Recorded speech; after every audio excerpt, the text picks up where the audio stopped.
Hello friends, welcome back to my channel.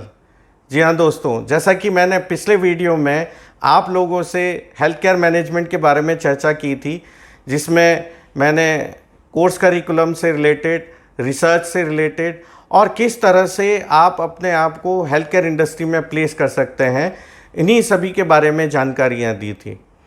और मैं ये कोशिश करता हूँ कि मेरे वीडियो के थ्रू आप में एक मोटिवेशन लेवल डेवलप हो और नॉलेज भी बढ़े, जिससे कि आप अपने प्रोफेशनल करियर में अच्छा कर सकें।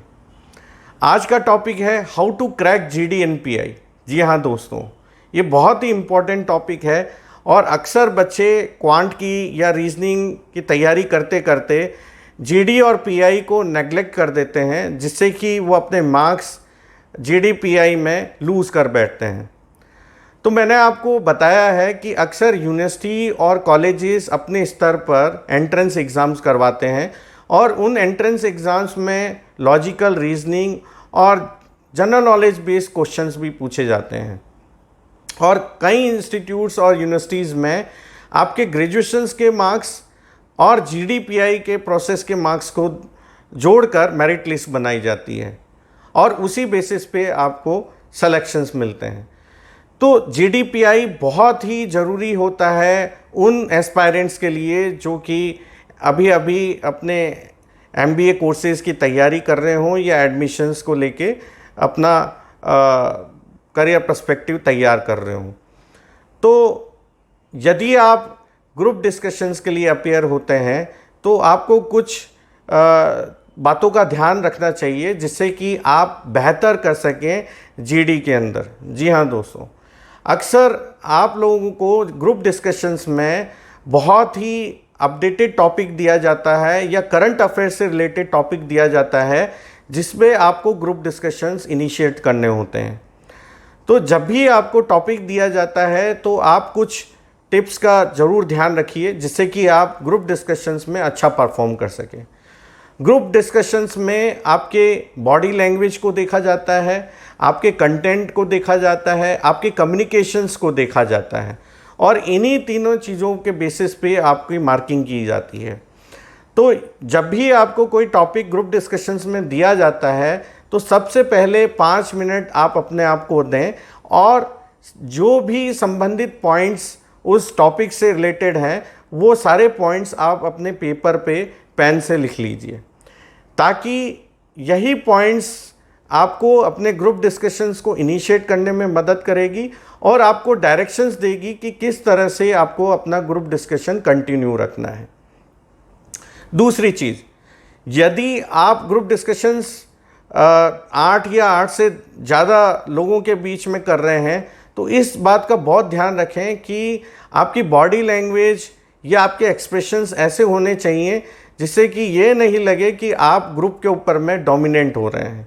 क्योंकि अक्सर ये देखा गया है कि जिन बच्चों को उस टॉपिक के बारे में बहुत नॉलेज है या जानते हैं, वो अक्सर ग्रुप के ऊपर में डोमिनेंट होने की कोशिश करते हैं, जिससे कि वो थोड़ा नेगेटिव इम्प्रेशंस क्रिएट कर देता है।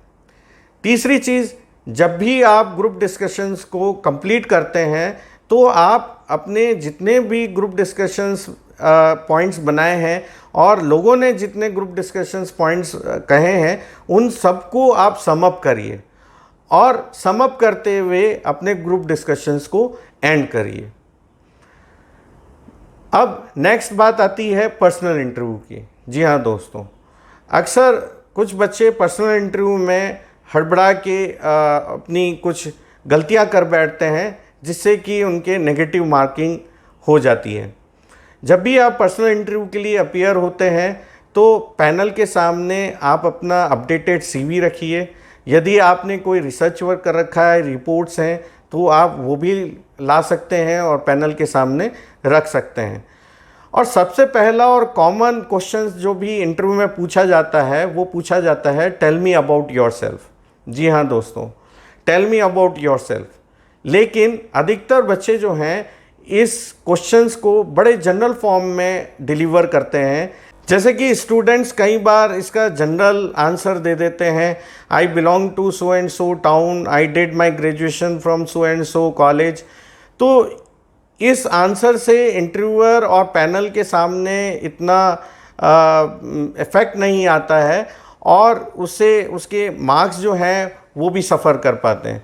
तो इसे बचने के लिए आपको क्या करना चाहिए कि आपका इंट्रो जो है बड़ा यूनिक हो और उसमें आप अपने स्ट्रॉन्ग पॉइंट्स को डिस्कस कर सकें, वो ज़्यादा बेटर होता है। यदि अगर आप यूट्यूबर हैं या आप ब्लॉगर हैं या फिर आपने कोई क्रिएटिव वर्क कर रखा है या कोई एक्सपीरियंस गेन कर रखा है, तो उसे अपने जो स्टेटमेंट आप बता रहे हैं, जो आप इंट्रोडक्शन दे रहे हैं, उसके एंड में जोड़ सकते हैं। जैसे कि I am a YouTuber blogger और I am a creator in so and so field. तो इससे आपकी क्या है कि पॉजिटिव इमेज बनती है और you are differentiated from the other aspirants who are looking admission into the MBA। दूसरी चीज़ आपको ये ध्यान में रखना बहुत ज़रूरी है कि जब भी आपसे कोई भी क्वेश्चंस, अधिकतर क्वेश्चंस जो हैं वो अपडेटेड क्वेश्चंस पूछे जाते हैं, जनरल अफेयर्स पे क्वेश्चंस पूछे जाते हैं या करंट अफेयर्स पे क्वेश्चंस पूछे जाते हैं, उनमें आप अपनी तैयारियां अच्छे से रखें और अपनी ओपिनियन दें। If they are asking about the economic conditions of the health care, तो आपको थोड़े से नॉलेज पर्सपेक्टिव होना चाहिए कि भाई इकोनॉमिक कंडीशंस क्या है, क्या GDPI है और किस तरह से ग्रोथ हो रही है इंडस्ट्री के अंदर में। और इसी तरह से अगर आपसे कुछ पूछा जाए कि what will be the impact of the AI into the industry और the future of the AI in the industry, तो इस तरह के करंट टॉपिक्स पे आपका ओपिनियन आना चाहिए। और इसकी तैयारी आप जो हैं वो न्यूज़पेपर या फिर अपने करंट अफेयर्स को देखकर या फिर जो प्राइम टाइम शोज़ होते हैं 9 बजे, उनको आप देखकर भी तैयारी कर सकते हैं। और यही सारी चीज़ें जो हैं आपको हेल्प करती है JDPI को क्रैक करने के लिए।